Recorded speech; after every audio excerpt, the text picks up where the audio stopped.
வணக்கம் மக்களே, மிக சரியாய் இந்த நேரம் அண்ணா சாலை 1000 விளக்கு பகுதியில் அமைந்துள்ள நம்முடைய யூனிவர்சல் ஆலயத்திய தலைமை சபையிலே நான் நின்று கொண்டிருக்கிறேன். நீங்கள் இங்கே திரையில பார்ப்பதை போல நீங்கள் யார் மன அழுத்தம், பதற்றம், ஆரோக்கிய பிரச்சனைகள், தற்போதைய எண்ணங்கள், மேலும் உறவுகளின் பிரச்சனை, துரதிருஷ்டங்கள், பாபங்களினால் பாதிக்கப்படுதல், ஆவிக்குரிய தாக்குதல்கள், உடல் வலி, பொருளாதார பிரச்சனைகள், புகைப்பிடித்தல், கெட்ட பழக்கங்கள், அழிக்கப்பட்ட திருமண வாழ்க்கை, தீர்க்க முடியாத வியாதிகள், சுவாசத்தை இழந்து கொண்டிருக்கிறீர்கள், கடன் பிரச்சனையால் பாதிக்கப்படுகிறீர்கள், வாழ்க்கையிலே சுழல்கிறீர்கள், பயத்தினால் தாக்கப்பட்டிருக்கிறீர்கள், கெட்ட கனவினால் ஒவ்வொரு பொருத்தப்பட்டு கொண்டிருக்கிறீர்கள். மேலும் மற்ற பிரச்சனைகளை யார் இந்த படத்தில் செல்கிறீர்களோ நான் உங்களுக்கு ஒரு சிறப்பு அழைப்பு கொடுக்கிறேன். நீங்கள் யாரா இருந்தாலும், எந்த நம்பிக்கையை சேர்ந்தவராக இருந்தாலும், எந்த இடத்தை சேர்ந்தவராக இருந்தாலும், இது உங்களுக்கான இடம். நான் நம்புகிறேன் உங்களுடைய கவலைகள் நிறுத்தப்படும்படியாய், இது உங்களுக்கான இடம். நீங்கள் என்னுடைய சிறப்பு விருந்தினர், முற்றிலும் இலவசமாய் உங்களுடைய உறவினர், உங்களுடைய நண்பர்கள், அக்கம் பக்கத்தினர் யாரெல்லாம் பிரச்சனையோ நீங்கள் வரவேற்கப்படுகிறீர்கள். விசேஷமாய் உங்களுக்கான இடம், உங்கள் கவலைகள் நிறுத்தப்படும்படியாய் நாங்கள் உங்களுக்காக இங்கே காத்திருக்கிறோம். எல்லாவற்றுக்கும் மேலாய் ஆண்டவர் தாம் இங்கே இருக்கிறார். உங்களுக்காக உதவின் கர தீட்டும்படியாய் மறந்து விடாது. இந்த கவலைகள் நிறுத்தப்பட முடியும். நீங்கள் அந்த பிரச்சனையால் தொடர்ந்து பாதிக்கப்பட வேண்டிய அவசியம் இல்லை. தேவன் அனைவரை ஆசீர்வதிப்பாராக.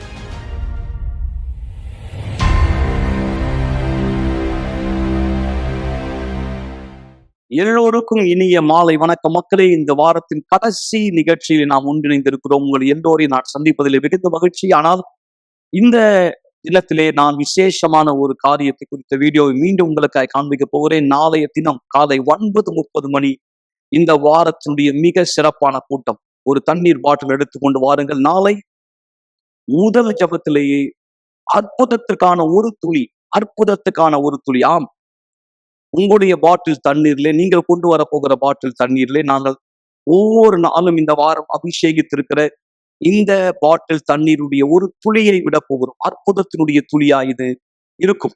தீராத வியாதி, தீராத நோய்கள், தாங்க முடியாத வலி, எத்தனையோ சிகிச்சை, எவ்வளவோ ட்ரீட்மெண்ட், எவ்வளவு மருந்து மாத்திரைகளை நீங்க மேற்கொள்கிறீர்கள், கடந்து செல்கிறீர்கள், எவ்வளவு மருத்துவரை சந்தித்திருக்கிறீங்க. ஒருவேளை அந்த மாத்திரை மருந்துலையோ சிகிச்சையிலையோ விடுதலை இல்லை என்பதை நீங்கள் பார்த்தால், குணமாக்குதல் இல்லை என்பதை பார்த்தால், ஆவிக்குரிய தாக்கம் கண்டிப்பாய் உண்டு. அதே சமயத்திலே ஒரு அதிசயம் மாத்திரமே இதை மாற்ற முடியும். எனவே நாளை நீங்கள் கொண்டு வர போகிற பாட்டில் தண்ணீர்ல நாங்கள் ஒரு துளி ஆசீர்வதிக்கப்பட்ட தண்ணீரை விட போகிறோம். அதை நீங்கள் பருகுகிற தருணம் நாம் பூமியிலே தீர்மானிக்கிறோம், ஏற்றுக்கொள்கிறோம், உங்களுக்குள் மாபெரும் அதிசயங்கள் நடைபெறும் என்று. கண்டிப்பாய் இதில் எந்த சந்தேகத்துக்கும் இடமில்லை. நீங்கள் திரையிலே பார்க்கிற இந்த தண்ணீர் ஒவ்வொரு நாளும் அபிஷேகப்படுத்தப்பட்டது. இந்த ஞாயிற்றுக்கிழமை அதிலிருந்து ஒரு துளி நீங்கள் கொண்டு வர போகிற பாட்டில் தண்ணீர்ல விடப்படும். இதோ தேவனுடைய வல்லமைக்கு அளவே இல்லை. விசுவாசிக்கிற ஒவ்வொருத்தர் வாழ்க்கையிலே அது வெளிப்படையானது என்பதற்கான முதல் சாட்சி கவனி. தொடர்ந்து நிகழ்ச்சியிலே முன்னோக்கி செல்லலாம்.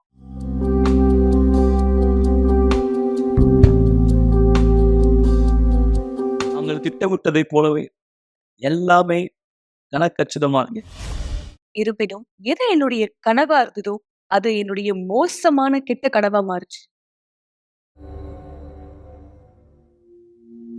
நான் பல கெட்ட குணங்கள் உள்ள மனுஷனா இருந்தேன்.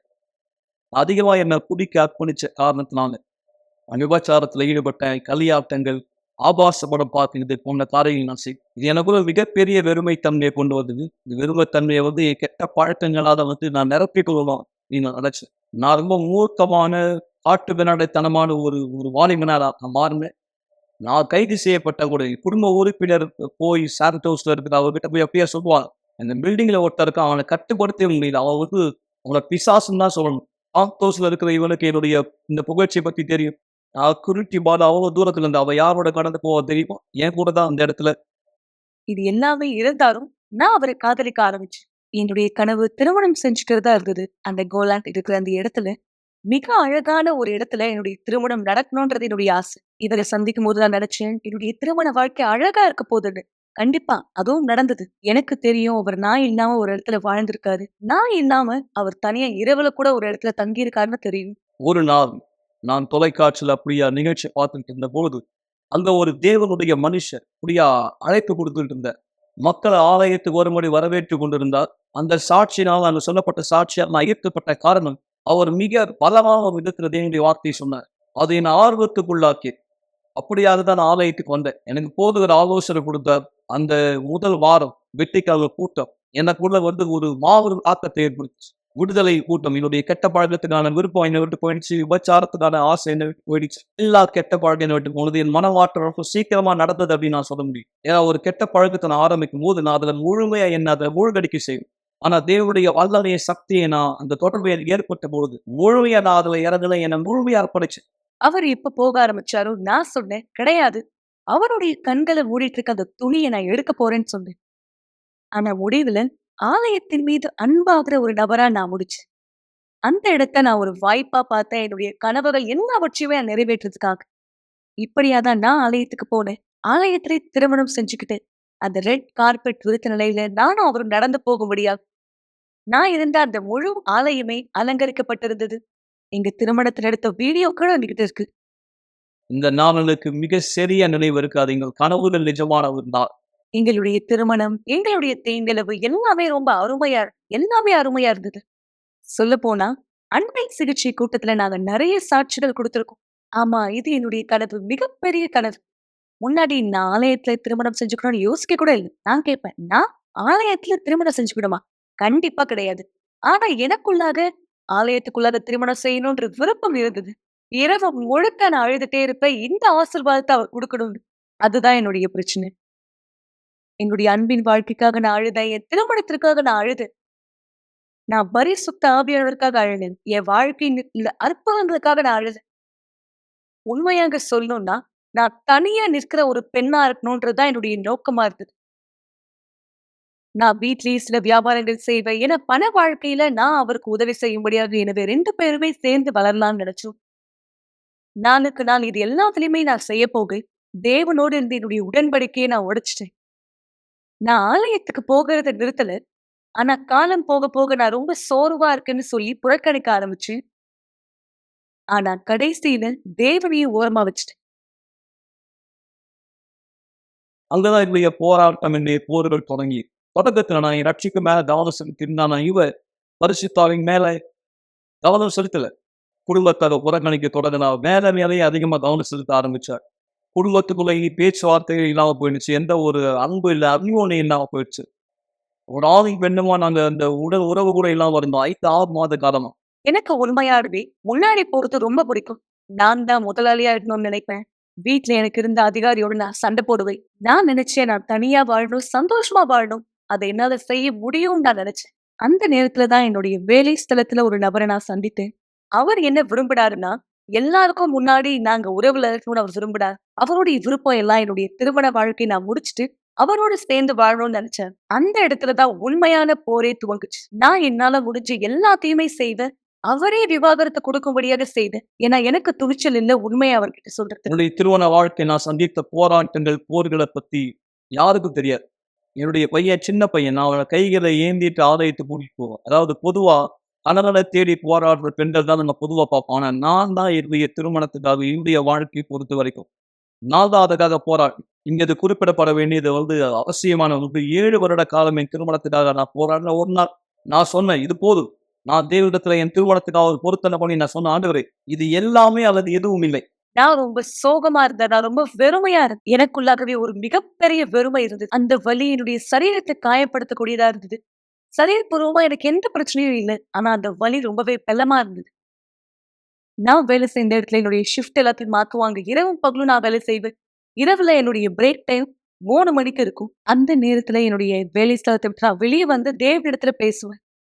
நான் இப்படியா சொல்லுவேன், "என் தேவனே, நீங்க மத்தவங்களுடைய வாழ்க்கையில என்ன செஞ்சிருக்கீங்களோ, அதற்கு நானே சாட்சியா இருக்கேன்." இந்த மாதிரி என்னுடைய ஜெபங்கள் தொடர்ந்து போயிட்டே இருக்கும். இந்த ஜெபத்துல பரிசுத்த ஆவியானவருக்காக நான் என்ன ஊற்றி விடுவேன். நான் அவர்ட்ட சொல்லுவேன், "தேவனே, நான் உண்மையா உன்கிட்ட சொல்றேன். நான் பீடத்துக்கு போக விரும்புறேன். ஆனா பீடத்தின் மீது என்னுடைய நோக்கம் இல்ல. ஆனா நான் முடிவெடுக்கிறேன். இனிமேல் ஒரு புதிய வாழ்க்கை ஆரம்பிக்கணும். போதும். அவ்வளவுதான்." ஒரு ஞாயிற்றுக்கிழமை நான் என்ன ஆயத்தப்படுத்திட்டு இருந்த ஆலயத்துக்கு போறதுக்காக அன்னைக்கு நான் முடிவெடுத்து நான் திரும்பும்படியாக உடனடியா எனக்கு பீடம் தான் நினைவுக்கு வந்தது. நான் தேவனோட செய்த அந்த பொருத்தனை பீடத்து மேல நான் சொன்னேன், இதோ தேவனுடைய பதில். எனக்கு தெரியும் தேவனால என்ன மன்னிக்க முடியும். அவர் ஏற்கனவே என்ன மன்னித்திருக்கார். ஆனா, என்னையே என்னால மன்னிக்க முடியாம போயிடுச்சு. நான் தேவனிடத்துல திரும்பி வந்த பிற்பாடு சில மாதங்கள் எனக்கு எடுத்தது. இத உண்மையாகவே நான் இருப்பினும், ஒரு நாள் தேவனுடைய மனுஷனுடைய வாயிலிருந்து அந்த வார்த்தை எனக்குள்ளாக நுழைந்தது. முதலாவது நான் என்ன மன்னிக்கணும். அப்பதான் நான் முடிவு செய்தேன். என்னுடைய வாழ்க்கையை நான் சரிப்படுத்தணும். உண்மையாகவே தேவனோடு ஒரு அனுபவத்தை ஏற்படுத்துவதற்கு, தேவனை சார்ந்திருப்பதற்கு எப்படி வாழ்வதுன்னு நான் கத்துக்கணும். அந்த நேரம் தான் என்னுடைய வாழ்க்கை முழுமையா மாறும் நான் நம்பினேன். அதே போலதான் அது நடந்தது. அதேதான் நானும் செய்து, இப்படியாக நான் செய்வது மிகவும் தேவையா இருந்தது. அந்த நேரம் தான் சொன்னேன், இப்ப நான் தேவனால பிறக்கப்பட போறேன். நான் தேவனால பிறக்கப்படுவதற்கு முதலாவது என்னுடைய எல்லா கடந்த கால வாழ்க்கையும் வெளிச்சத்துக்கு வந்தாகும். தேவனிடத்துல சொன்ன தேவனே, இப்ப என்ன நடந்தாலுமே சரி, எனக்கு தெரியும் இதை நான் செஞ்ச பிற்பாடு மட்டுமே என் புதிய வாழ்க்கை துவங்கும். அந்த நேரம் தான் நான் இவரை கூப்பிட்டேன். அவர்கிட்ட பேசும்படியா நான் அவர்கிட்ட சொன்னேன். நான் செஞ்சு எல்லாத்தையுமே அவகிட்ட சொன்னேன். எல்லாத்தையுமே சொல்லி நான் அவகிட்ட மன்னிப்பு கேட்டு அழுதேன். அப்ப நான் அவகிட்ட அழுதுட்டே சொன்னேன், நீங்க என்னை ஏத்துக்கிட்டீங்க அப்படின்னா, நான் உங்ககிட்ட சத்தியம் பண்ணி சொல்றேன். நீங்க என்னுடைய நோக்கமா இருக்க மாட்டீங்க. நம்முடைய பையன் கூட என்னுடைய நோக்கமா இருக்க மாட்டார். என்னுடைய தேவனை மட்டுமே நான் முதலாவது வைப்பேன். எல்லாவற்றுக்கும் மேலாக அவர்தான் எனக்கு தேவையானவரா இருக்கிறார். ஆனா நீங்க என்னை விட்டு விலகி போகணும்னு நினைக்கிறீங்கன்னா, பரவாயில்ல. நான் உங்கள மன்னிப்பு கேட்க தான் இங்க வர சொன்னேன். ஏன்னா என்னுடைய வாழ்க்கையினுடைய பீடம் பரிசுத்த ஆவியானவரா மாற்றப்பட்டார். என்னுடைய வாக்குத்தத்தம் எந்த நாள் நிறைவேறிச்சோ, அந்த நாள் என்னுடைய முழுமையை நான் அந்த நேரம் தான் என்னுடைய புதிய சாட்சி உண்டாகுச்சு.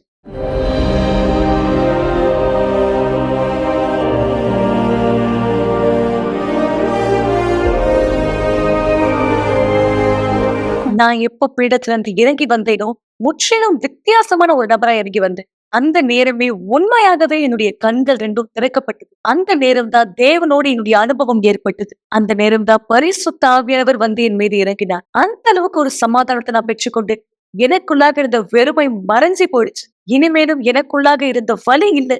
அந்த நேரமே நான் முழுமையா நிரப்பப்பட்ட நான் வழிய ஆரம்பிச்சு தேவனுடைய ஆவியுடைய சந்தோஷம், சமாதானம், அன்பு எனக்குள்ளாக இருந்தது. என்னுடைய பிறரை நேசிக்கக்கூடிய அன்பு எனக்குள்ளாக இருந்தது. என்ன சுத்தி எல்லாமே கலர மாறினது போல இருந்தது. இன்றைக்கு தேவனுக்கு மகனி அவருக்குள்ள ஒரு மாற்றத்தை பார்க்க அவர் பரிசுத்தாவை பெற்றுக் கொண்டதனுடைய மாற்றம் தெளிவா தெரியும். அவருடைய குணாதிசயத்துல ஒரு தாயா ஒரு மனைவியா கூட. அதனால புல்லட் ப்ரூஃப் மேரேஜ் கோர்ஸ் கூட பண்ணோம். நாங்க செயல்பட தொடங்கணும். இந்த திருமணத்தின் தொடக்கத்துல இருந்தமா அதே கிரியை. முன்னாடி நான் எப்படிப்பட்ட பெண்ணா இருந்தனோ, அந்த மாதிரி ஒரு பெண்ணை என்னால யோசித்து கூட பார்க்க முடியுது. இப்போ என் வாழ்க்கை முழுமையாக வித்தியாசமா இருக்கு. என்னுடைய வீடு இன்னைக்கு முழுமையான சமாதானத்தால் நிரப்பப்பட்டிருக்கு. என்னுடைய மகன் ஆசிர்வதிக்கப்பட்டிருக்கான். அவன் வாலிப பருவத்தை அடைந்தான். வீட்டுல அவனும் ஒரு ஆணா மாறிட்டான். இன்னைக்கு நான் வீட்டுல இருக்கவே ரொம்ப ஆசைப்படுறேன். என்னுடைய கணவருக்காக சமைக்க எனக்கு அவ்வளவு விருப்பமானது இருக்கு. அதுவும் அவருக்கு பிடிச்ச உணவு செய்வதில்லை. இன்றைக்கு எங்களுடைய வீட்டுல உண்மையா சமாதானம் இருக்கு. இன்னைக்கு என்னுடைய வீடு பரலோகத்தினுடைய ஒரு பகுதியை போல இருக்கு.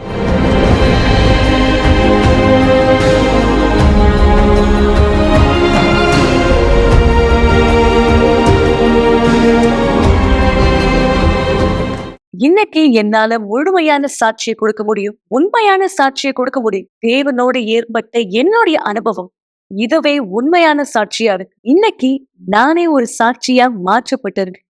நல்லது நண்பர்களே, இந்த நேரத்திலே இந்த சாட்சியின் வழியாய் நீங்கள் தெளிவடைந்திருப்பீர்கள். தேவனுடைய வல்லமைக்கு எந்த ஒரு தடையும் இல்லை. வாழ்க்கையின் எந்த கட்டத்திலும் அவர் செயல்பட முடியும். எனவேதான் நாளை நீங்கள் விசேஷமாய் வரவேற்கப்படுகிறீர்கள். காலை 9:30 நம்முடைய சிறப்பு கூட்டம். இதே போல நான் நேற்று பேசியது போல, இன்றைக்கு சொல்லிக் கொண்டிருப்பதை போல நாளை மதியம் 3 மணிக்கு அன்பின் நடை என்கிற ஒரு சிறப்பு தருணம் நாம் ஒன்றிணைய போகிறோம். இது யாருக்காக, என்ன விஷயம், எப்படிப்பட்டவருக்காய் தொலைபேசியில உடனே தொடர்பு கொள்ளுங்கள். நீங்கள் அதை குறித்த விளக்கத்தை தெரிந்து கொள்ளும்படி கண்டிப்பாய் நீங்கள் வரவேற்கப்படுகிறீர்கள், முற்றிலும் இலவசமாய். இதோ அதை குறித்த ஒரு சிறிய தொகுப்பு. சென்ற தடவை லவ்வா எப்படி ஒரு ஆசீர்வாதமா இருந்தது தம்பதியருக்கும் தனிமையானவர்களுக்கும்.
இதுதான் தேவன் உங்க குடும்பத்துக்கும் உங்க வாழ்க்கைக்கும் எதிர்காலத்துக்கும் செய்ய வைத்திருக்கிறார். மக்களை, சந்தோஷம், அன்பு, ஒற்றுமை, அந்யோன்யம் தான் மிக அவசியம். ஒரு குடும்பத்தை கட்ட இறைவன் குடும்பமா இருப்பதை போல நாமும் குடும்பமா இருப்பதை அவர் விரும்புகிறார். பிரிவினை இல்லாத பொறுமையை கடைபிடிக்கும்படி. அநேகர் மன்னிக்க முடியாத தன்மையினால பாதிக்கப்பட்டவங்களா தான் கசப்பான எண்ணங்களை சுமந்து கொண்டிருக்கிறார். ஆனால் மன்னிப்பு மிக அவசியம். யார் எனக்கு அந்த சக்தி தர முடியும்? இன்னொருவரை மன்னிக்கிற சக்தி கண்டிப்பாய் மன்னிப்பின் தேவன் மட்டுமே. நம்முடைய தப்பிதங்களை பொருட்படுத்தாமல் நாம் நம்மை தாழ்த்துகிற தருணம், நமக்கு உதவி செய்கிறவர். அதே போல இன்னொருவருக்கு நாம் மன்னிக்க நமக்கு உதவி செய்கிறார். கண்டிப்பாய் விருப்பம் உள்ள ஒவ்வொருவருக்கும் வாழ்க்கை தொலைந்து போன நிலைமையில் இருந்த எத்தனையோ பேருடைய வாழ்க்கை புத்தம் புதிதாய் மாற்றப்பட்டிருக்கிறது. வாழ்க்கை இழந்ததாய் நினைத்தவர்கள், முடிந்து போனது எல்லாமே என்ற முடிவுக்கு வந்தவர்கள் வாழ்க்கை தேவனுடைய கரத்தின் மகத்துவத்தினால் மீட்கப்பட்டது. நீங்கள் யாரா இருந்தாலும் சரி, எந்த இடத்தை சேர்ந்தவராய், எந்த மொழியை சேர்ந்தவராய், எந்த நாட்டை சேர்ந்தவரா இருந்தாலும் சரி, நீங்கள் வரவேற்கப்படுகிறீர்கள். மக்களே, இந்த இடத்திலே உங்கள் கவலைகள், உங்கள் கண்ணீர்கள் நிச்சயமாய் நீக்கப்பட முடியும். தேவனுடைய வல்லமையினால் விசுவாசிக்கிற எல்லோருக்குமே இந்த கதவு ஒவ்வொரு நாளும் திறந்து வைக்கப்பட்டிருக்கிறது. இதோ அதி அற்புதமான இன்னொரு சாட்சி நாம் கவனிக்கலாம். என்னுடைய பேர் ராணி நொரோரே. நான் யூனிவர்சல் ஆலயத்துக்கு 2019 வந்தேன். நான் யூனிவர்சல் ஆலயத்துக்கு வருவதற்கு முன்னாடி என்னுடைய மாத விடாயில எனக்கு பிரச்சனையானது இருந்தது. அதாவது ஒரு 3 வருஷமா எனக்கு மாதவிடாய் நிற்காம போன காரணத்தினால நான் எப்பொழுதுமே அனுசரணையா இருந்தேன். நான் ரொம்ப ஒல்லியாக ஆரம்பிச்சிட்டேன். இதனால நான் எப்பொழுதுமே என்னுடைய உடம்புல இருந்த ரத்த அழுத்தம் கீழான நிலையில இருந்தது. இதே மாதிரி சூழ்நிலை தொடர்ந்து இருக்கும்பொழுது என்னை ஐசியூல அட்மிட் பண்ணிட்டாங்க.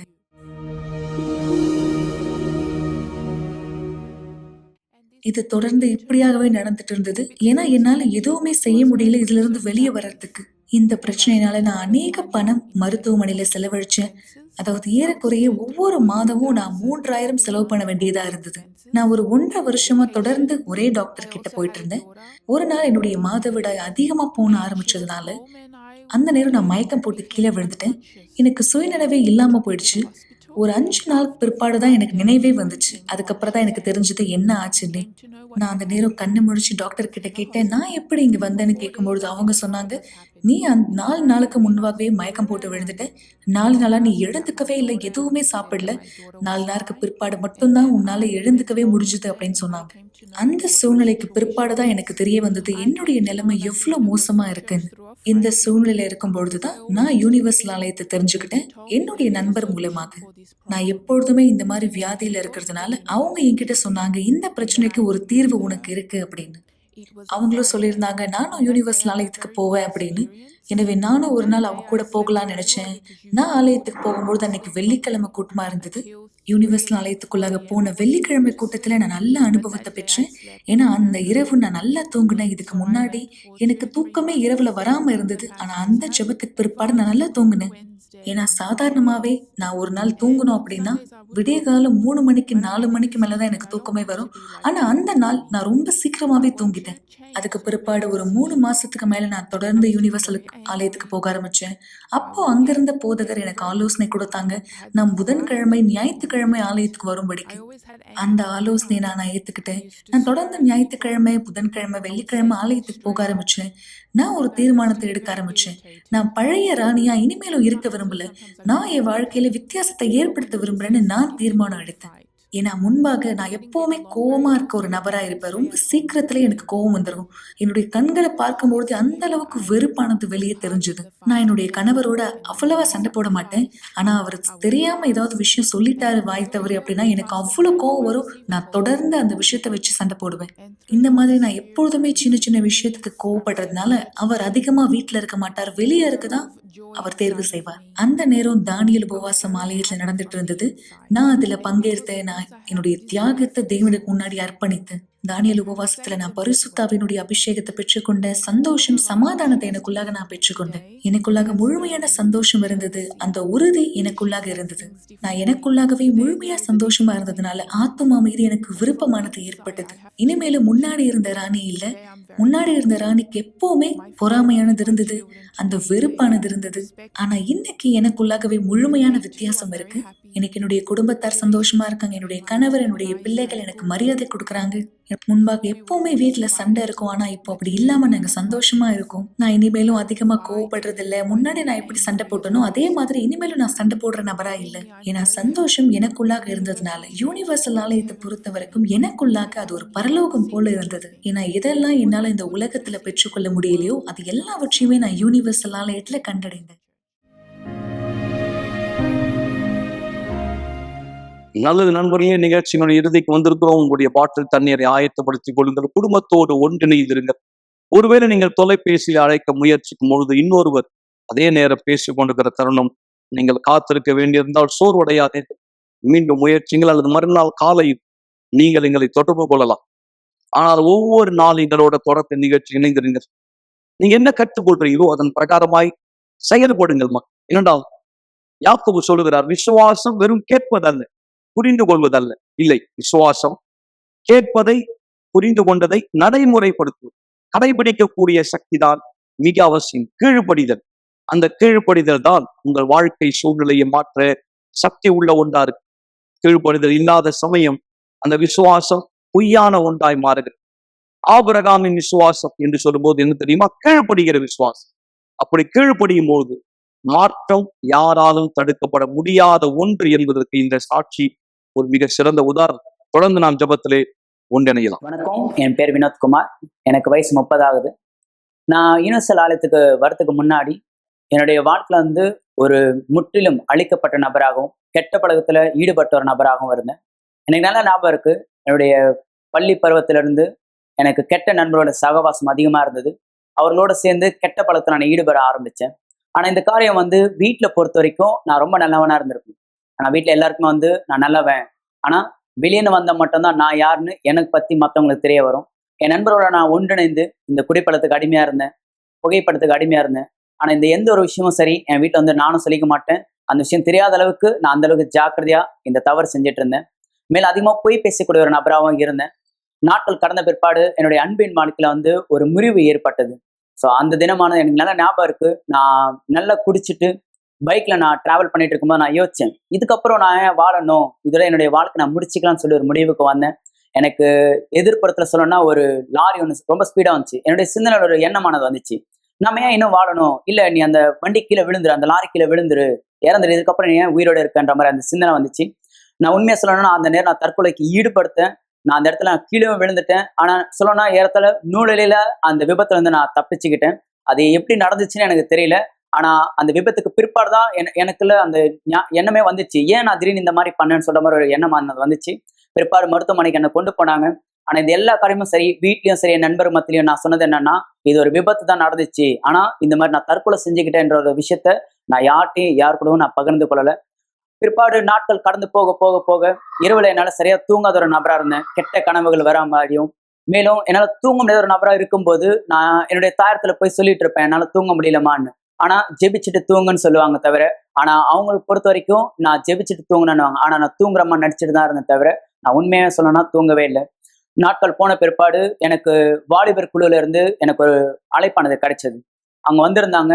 இந்த மாதிரி வாங்க, உங்களுக்கான ஒரு மாபெரும் வாய்ப்பு, உங்க இதாவது வாழ்க்கை வாழ்வதற்கு வாலிபர் குழுல இருந்து எனக்கான ஒரு அழைப்பானது கிடைச்சிச்சு. நான் அந்த அழைப்பை நான் ஏற்றுக்கொண்டேன். அந்த நேரம் அவர் சொன்ன அந்த வார்த்தை, அந்த ஊழியக்காரர் சொன்ன வார்த்தை எனக்குள்ள அந்த சிந்தனைக்குள்ளாக அந்த வார்த்தை எண்ணப்பட்டது. அந்த வார்த்தை எனக்குள்ளாக வரும்போது நான் யோசிச்சேன், ஓகே நம்ம போய் பார்ப்போமே, என்னதான் நடக்குதுன்னு பார்ப்போம் சொல்ற மாதிரி எனக்குள்ள அந்த எண்ணம் வந்துச்சு. வாழ்க்கை வாழ்வதற்கே இந்த ஒரு வார்த்தை என்னை முற்றிலும் மாறிடுச்சு. ஓகே நான் போய் பார்க்கலாம்னு சொல்ற மாதிரி நான் போனேன். அந்த வாலிப குழுவை நான் கலந்து கொண்டேன். அங்க போதர் எனக்கு எல்லா காரியத்தையும் கற்றுக் கொடுத்தார். நான் விசுவாசம் எப்படி பயன்படுத்த வேண்டும் எனக்கான ஒரு ஆலோசனை கிடைச்சது. அந்த ஆலோசனையில நான் தொடர்ந்து ஆலயத்திற்கு ஞாயிற்றுக்கிழமையும் புதன்கிழமையும் வெள்ளிக்கிழமையும் நான் தொடர்ந்து போகக்கூடிய ஒரு நபராக இருந்தேன். தேவனுக்கு ரொம்ப நெருக்கமா போகும்படியாக அநேக காரியங்கள் ஊழியம் செய்யறதிலும் சரி, தேவனுக்கு உண்மை தன்மையா இருக்கிறதிலும் எல்லா காரியத்திலையும் சரி, நான் தேவனுக்கு ரொம்ப நெருக்கமா போகணும்னு விரும்பினேன். பிற்பாடு நான் போகிற இடத்துல என்னுடைய எல்லா காரியத்தையும் நான் பகிர்ந்து கொண்டேன். நான் இந்த பிரச்சனை நான் கடந்து செல்கிறேன், இதுல இருந்து நான் எப்படி விடுதலை பெறணும்னு. ஏன்னா ஏறத்தாழ அந்த கெட்ட நண்பர்களோட சேர்ந்து ஒரு ரவுடிசம் பண்ற மாதிரி அந்த நண்பரோட சேர்ந்து அந்த காரியத்தை செஞ்சுட்டு இருந்தேன். சில நபர்கள் நான் கொலை செய்யறது கூட தீட்டுற அளவுக்கு நான் என்னுடைய வாழ்க்கை அந்த அளவுக்கு நான் அந்த அளவுக்கு கொண்டு போனேன். சிலர் நான் கொலை செய்யற அளவுக்கு என்னுடைய சிந்தனை எனது தீட்டப்பட்டதா இருந்தது. பிற்பாடு நான் கத்துக்கினேன் இது எல்லாமே தவறு. ஏன்னா அன்னைக்கு அந்த ஆலோசகர் எனக்கு கொடுத்த ஆலோசனையானது என்னன்னா, அந்த ஆலோசகர் அன்னைக்கு எனக்கு கொடுத்த ஆலோசனை என்னவென்றால், இல்ல நீ செய்யறது முற்றிலும் தவறு, இது எதிர்மறையானது, உன்னுடைய வாழ்க்கை நீ வாழ்வதற்காக தான் இருக்கணும்னு சொல்லியிருந்தாரு. அப்போ எனக்குள்ளாகவும் என் சிந்தனைக்குள்ளாக இருந்த அந்த பாரம் எல்லாமே, அந்த சுமை என்னை விட்டு ஏதோ ஒரு காரியம் என்னை விட்டு வெளியே போயிடுச்சுன்ற மாதிரி நான் உணர்ந்தேன். பிற்பாடு ஆலயத்துல தொடர்ந்து நான் விசுவாசத்துல தொடர்ந்து போயிட்டே இருக்கும்போது தானியேல் உபவாசம் என்ற நிகழ்ச்சி துவங்கியது. அதுல உண்மையாகவே இந்த 21 நாள் என்னை நான் முற்றிலும் கொடுக்க நான் முடிவு பண்ணேன். ஏன்னா பரிசுத்தாவி எந்த அளவுக்கு முக்கியம் என்பதை நான் தெரிஞ்சுக்கிட்டேன். ஏன்னா ரட்சிப்பு அந்த அளவுக்கு நமக்குள்ள இருக்க வேண்டும். இந்த 21 நாளும் நான் தேவனோட ஒரு பொருத்தனை செஞ்சேன். இந்த 21வது நாள் முடிவுக்குள்ளாக நான் உம்முடைய ஆவி பெற்றுக்கொள்ள வேண்டும் என்று. அதனால என்னுடைய வாழ்க்கை நான் 100% தியாகமா நான் தேவனுக்காக கொடுத்தேன். பிற்பாடு அவருடைய ஆவியை தேட ஆரம்பிச்சேன். அதிகமா ஊழிய பணி செய்யறதிலும் சரி, அதிகமா ஜெபிப்பதிலும், அதிகமா வேத வாக்கியம் படிப்பதிலும் சரி, என்ன நான் முழுவதுமா நான் கொடுத்தேன். 21வது நாள் இரவு எனக்கு நல்லா ஞாபகம் இருக்கு. அந்த நாள் வெள்ளிக்கிழமை இரவு ஜெப கூட்டத்தில் நான் பரிசுத்தாவி பெற்றுக்கொண்டேன். பரிசுத்தாவி பெற்றுக்கொண்ட அந்த அனுபவமானது, அந்த நாள், அந்த நேரம், அந்த வார்த்தையினால் சொல்ல கூட முடியாத அளவுக்கு அந்த அளவுக்கு சந்தோஷமா இருந்தது. அந்த நாள் என்னுடைய வாழ்க்கையில இருக்கிறதுல சிறந்த நாள் இது ஒண்ணுதான். ஏறத்தாழ எனக்கு ஒரு பிறந்த நாள் வர நாளா இருந்தாலும் சரி, ஒரு நல்ல காரியம் வீட்டுல நடந்தாலும் எந்த அளவுக்கு சந்தோஷப்படுறாங்களோ அதோட இந்த காரியத்தினால ஈடுகட்டு சொல்லவும் முடியாது. ஏன்னா அது அந்த அளவுக்கு எனக்குள்ளாக ஒரு காரியமா இருந்தது. மேலும் என்னுடைய விசுவாசத்தில் நான் எப்படி இருக்கணும், அதே பிரகாரம் என்னுடைய விசுவாசம் பிரகாரம் தேவன் என்னை ஆசீர்வதித்திருக்கிறார். என்னுடைய திருமண வாழ்க்கை பீடத்தின் மீதாக ஆசீர்வாதமா இருக்கிறது. இப்ப சொன்னா என்னுடைய முழு வாழ்க்கையும் சந்தோஷமாவும் இருக்கு, திருமண வாழ்க்கையும் ஆசீர்வாதமா இருக்கு. முழு குடும்பத்தோடும் சந்தோஷமும் தேவனுக்காய் ஊழியம் செய்கிற நபராய் நாங்கள் இருந்திருக்கிறோம். எல்லாவற்றுக்கும் தேவனுக்கு நன்றி. இன்று பரிசுத்தாவில நிரப்பப்பட்ட ஒரு நபராகவும், தேவனுடைய மனுஷனாகவும், தேவனுடைய பிள்ளையாகவும் நான் இருக்கிறேன். ஒரு கிளாஸ் தண்ணீரை ஆயத்தப்படுத்திக் கொள்ளுங்கள் அல்லது தொலைக்காட்சிக்கு அருகாமையிலே வாருங்கள். இந்த நேரம் உங்களுக்கான ஒரு சிறப்பு ஜெபத்தை நாம் செய்ய போகிறோம். இத்தனை அற்புதமான சாட்சிகளின் வழியாய் எங்கள் விசுவாசத்தை புதுப்பித்ததற்காய் உமக்கு நான் நன்றி செலுத்துகிறேன். ஆண்டவரே, இயேசு கிறிஸ்துவின் நாமத்தினாலே ஜெபிக்கிறேன். தேவனே, இந்த ஜெபத்திலே யாரெல்லாம் இந்த தண்ணீரை கையிலே பிடித்து கொண்டு அல்லது ஒருவேளை இருக்கிற இடம் சூழல் சௌகரியமான ஒன்றோ அல்லது அந்த இடத்துல தண்ணீர் கூட எடுக்க முடியாத ஒரு நிலையில இவர் இருந்தால், அல்லது விரக்தியான ஒரு பரிதவிப்பான வியாதி படுக்கை நிலைமையில் இருந்தால் கூட அங்கேயும் பராக்கிரமமான கரத்தின் சக்தி சென்று இவரை தூக்கி நிறுத்தும்படி நான் ஜெபிக்கிறேன். விசுவாசிக்கிறவர்கள் வாழ்க்கையிலே உங்களுடைய வல்லமைக்கு தடை இல்லை என்பதற்கான ஆதாரத்தான சாட்சிகள் அடுத்த சாட்சியா இந்த நபரை மாற்றும், நிலை நிறுத்தும். தேவன் இந்த தண்ணீரின் குடிக்குதல் மூலமாய் எல்லா பணிகள் சரீரத்திலிருந்து மறைய கடவுள், எதிர்மறையான எண்ணங்கள் விலக, வாழ்க்கை மாற்றத்தின் ஒரு நிச்சயம் மனசுக்குள் ஏற்படட்டும், ஒரு புது உற்சாகம் உள்ளே பிறகு. நான் இவர்களை ஆசீர்வதிக்கிறேன், குடும்பத்தை ஆசீர்வதிக்கிறேன், திருமணத்தை ஆசீர்வதிக்கிறேன். நாளை கூட்டம், நாளை செய்ய போகிற அன்பின் நடை எல்லாவற்றையும் கருத்தில் ஒப்படைக்கிறோம். தேவனை, இந்த வாரம் முழுவதும் எங்களோட நிகழ்ச்சி இணைந்திருந்த எல்லா மக்கள் வாழ்க்கையும் அர்ப்பணிக்கிறோம், நன்றி செலுத்துகிறோம். நீ ஜெபத்தை கேட்டு பதில் கொடுத்திருப்பதற்கு ஆண்டவராகிய இயேசுவின் பெயராலே ஆமென். ஆசீர்வாதமான இரவா இருக்கட்டும். நாளை சந்திப்போம். மீண்டும் திங்கட்கிழமை இரவு இதே நிகழ்ச்சியில இதே நேரம் எங்களோடு இணைந்திருங்கள். தேவனும் அனைவரை ஆசீர்வதிப்பாராக. சென்று வாருங்கள்.